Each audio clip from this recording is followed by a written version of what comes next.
Welcome back to the morning show here on Arise News, and it's time now to review headlines of today's newspapers. And of course, we are going to start with the paper of record this day.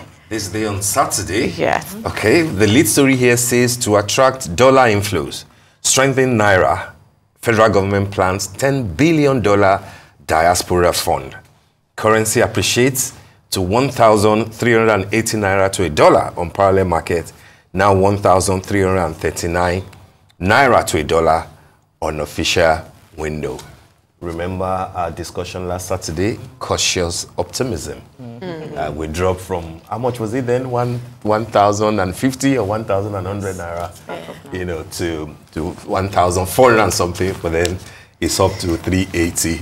The dynamics are there, you know, it's, we'll see how this goes, but let's see what magic one Mr. Cardoso will bring to ensuring that the fluctuations are minimal and less disruptive. On top of that lead story, Abuja-based American school writes EFCC to refund Yaya Bello's children $760,000 fees.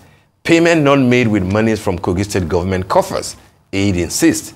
Natasha asked anti-graft agency to ensure former governor's prosecution. Kogi court orders service of suit seeking imprisonment of EFCC's boss. I mean, we just had a guest trying to make sense of the whole web around the Yaya Bello and EFCC. You know, he didn't have time to touch on the $760,000 you know, part of it. But isn't it interesting that practically everybody is reporting the aspect of the news as though the school wrote that letter yesterday? That letter was written since 2022. Yeah. I mean, this case has been on since 2021, and then EFCC is coming out apparently to say that, oh, we know what we are talking about because, you know, he withdrew money from government coffers, changed it to dollars and blah, blah. But it didn't happen yesterday. It happened even before Olukoide became the EFCC chairman. So all the letters that we are now seeing online, apparently for EFCC to justify their case, didn't happen today. So what is the current position beyond the letters that were written between 2021 and 2022 that are now just being reported? He did say in that press conference that a lot of these cases he inherited and he didn't actually start the investigation from scratch. Yeah. But I would say a problem there, though, is that you inherit a case with certain evidence. Then why is that evidence now being discussed in now being exposed to the media? Exposed to the which media. Your predecessor didn't do. Because it is an because you were meant to shame. take that to the court. What you're doing right now is a media trial, and what that ends up in is no conviction of the actual alleged crime or thereof of the governor or his wife or his son or his nephew, whoever has been charged. The investigation is important to actually have integrity in your investigation. It's important to have integrity in the institution of the EFCC. The matter being personalized by the chairman of the EFCC is an embarrassment. It's a shame. You're not supposed to personalize an issue. It's not you versus your higher bello. Even that he's a lawyer, by the way. Yeah, it is not. It is the EFCC, and it's of course again for the people of Kogi State. So having these kind of conversations, and these obviously is abhorrent. It's unimaginable for the average Nigerian that someone would pay over $700,000 allegedly at one go to pay for future school fees of a child that's not even enrolled in school. Right? That's the allegation. However, it's not for me to decide. It's for a judge of a competent court of jurisdiction to decide whether or not a crime has been committed. Absolutely. And if you do not have the evidence to show that a crime has been committed, then don't take it to us on the streets. That then should be taken to the court, by the way. Take it to the court. I mean, everybody has been out of office for how many months? All the things that you are showing to people are from, you know, the previous investigation. If you have not done anything new, you know, to challenge, why are you just showing us what has been there since 2022? I don't get the point. Anyway, we move on with other stories. On top of that is Peter Obi calls for political will to address Nigeria's electricity challenge. That story is on page 10. And of course, it will ever be a fresh thing to address, you know, Nigeria's electricity challenge. And I hope that Bayo Adelabu and his team, you know, are listening.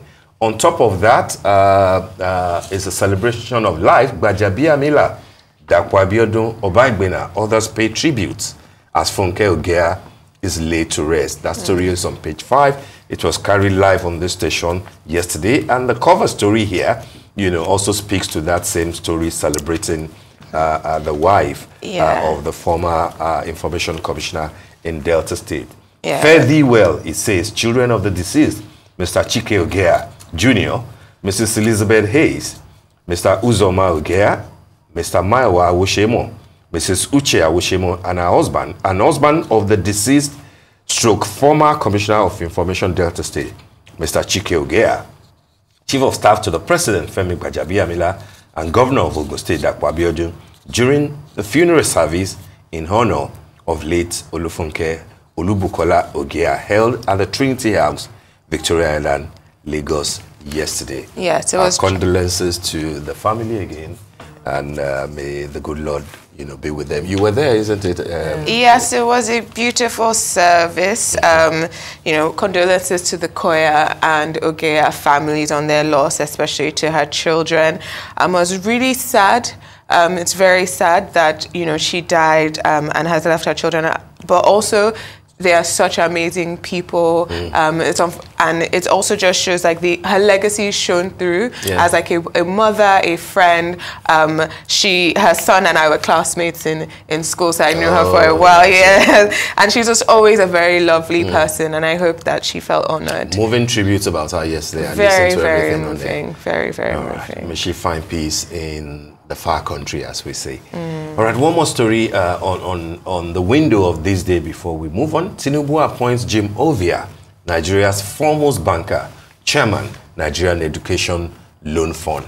I hope, of course, that this will put some sense and some direction, into this education loan thing. And hopefully, maybe through Mr. Jim Ovia, we can begin to see an appreciation in the amount that will be voted for the loan.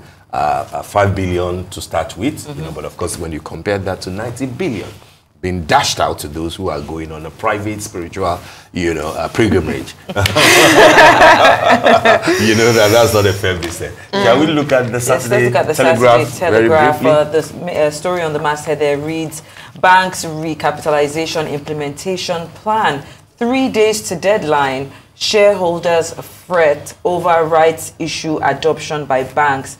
The national coordinator there says owners will do everything to maintain status quo, and we may see our percentage share ownership diluted. And just under that, a story that we probably would have taken this morning, Professors Kolawole and Egbokare say the age limit in varsity admission is archaic. Totally Policies so. shouldn't be one size fits all. Yes. And the NAPTON president says you're right. So we didn't have time to take that on the way that was, but unfortunately, opinions are divided on it, though. As to every other person is supporting it. But I'm curious to know what your thoughts are before. I was even thinking like maybe we should quickly just off of what we're talking about the EFCC.